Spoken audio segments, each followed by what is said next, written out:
ಲೋಕಸಭಾ ಚುನಾವಣೆಗೆ ಕೈ ನಾಯಕರು ಕಸರತ್ತು ಆರಂಭಿಸಿದ್ದಾರೆ. ಇಂದು ಕಾಂಗ್ರೆಸ್ ನಾಯಕರ ಮಹತ್ವದ ಸಭೆ ಇದೆ. ಸುರ್ಜೇವಾಲಾ ನೇತೃತ್ವದಲ್ಲಿ ಈ ಮೀಟಿಂಗ್ ನಡೆಯುತ್ತೆ.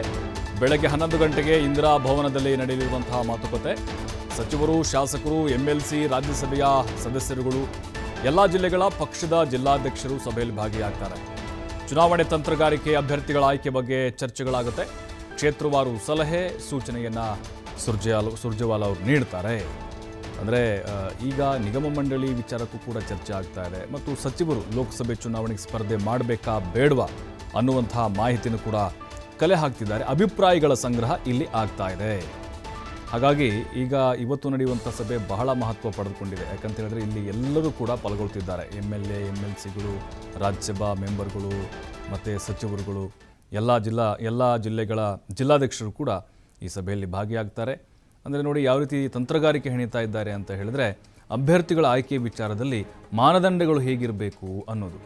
ಈಗ 10 ರಿಂದ 12 ಜನ ಸಚಿವರಿಗೆ ನೀವು ಎಲೆಕ್ಷನ್ ನಿಂತ್ಕೊಂಡ್ಬಿಡಿ, ಆರಾಮಾಗಿ ಗೆಲ್ಬೋದು ನಾವು ನಿಮ್ಮ ವರ್ಚಸ್ಸಿನ ಮೇರೆಗೆ ಅಂತ ಹೇಳ್ತಾ ಇದ್ದಾರೆ. ಆದರೆ ಹಾಲಿ ಸಚಿವರು ಒಪ್ಕೊಳ್ತಾ ಇಲ್ಲ ಬೇಡ, ನಾವು ಸಚಿವರಾಗಿ ಮುಂದುವರಿತೀವಿ, ನಮ್ಮ ಕುಟುಂಬಸ್ಥರಿಗೆ, ನನ್ನ ಮಗನಿಗೋ ಅಥವಾ ಮಗಳಿಗೋ ಅಥವಾ ಹೆಂಡತಿಗೋ ಈ ರೀತಿ ಕುಟುಂಬಸ್ಥರಿಗೆ ಟಿಕೆಟನ್ನು ಕೇಳ್ತಾ ಇದ್ದಾರೆ. ಬಟ್ ಈಗ ನೋಡಬೇಕು ಯಾವ ರೀತಿಯಾದಂತಹ ತೀರ್ಮಾನವನ್ನು ಹೈಕಮಾಂಡ್ ತೆಗೆದುಕೊಳ್ಳುತ್ತೆ ಅಂತ. ಸುರ್ಜೇವಾಲಾ ಅವರು ಇಲ್ಲಿ ಆಗುವಂತಹ ಕೆಲವೊಂದಿಷ್ಟು ಸಲಹೆಗಳನ್ನು ಅಥವಾ ಇವತ್ತಾಗುವಂತಹ ಮೀಟಿಂಗ್ ಆಗಿರ್ಬೋದು, ನಿನ್ನೆನೂ ಕೂಡ ಚರ್ಚೆಗಳಾಗಿದೆ, ಮೊನ್ನೆನೂ ಆಗಿದೆ, ಅದನ್ನು ತೆಗೆದುಕೊಂಡು ಹೋಗಿ ಹೈಕಮಾಂಡ್ ಮುಂದೆ ಇಡಲಿದ್ದಾರೆ.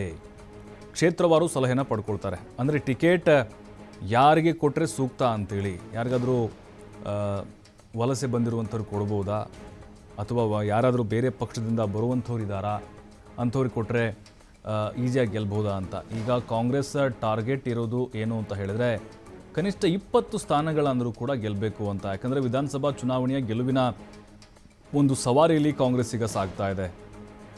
ಹೈಕಮಾಂಡ್ ಕೂಡ ಟಾರ್ಗೆಟ್ ಕೊಟ್ಟಿದೆ ಅವರಿಗೆ, ಕೇವಲ ವಿಧಾನಸಭೆ ಅಷ್ಟೇ ಅಲ್ಲ, ಲೋಕಸಭೆಯಲ್ಲಿ ಕೂಡ ತಮ್ಮ ಬಲವನ್ನು ತೋರಿಸಿ ಅಂತ.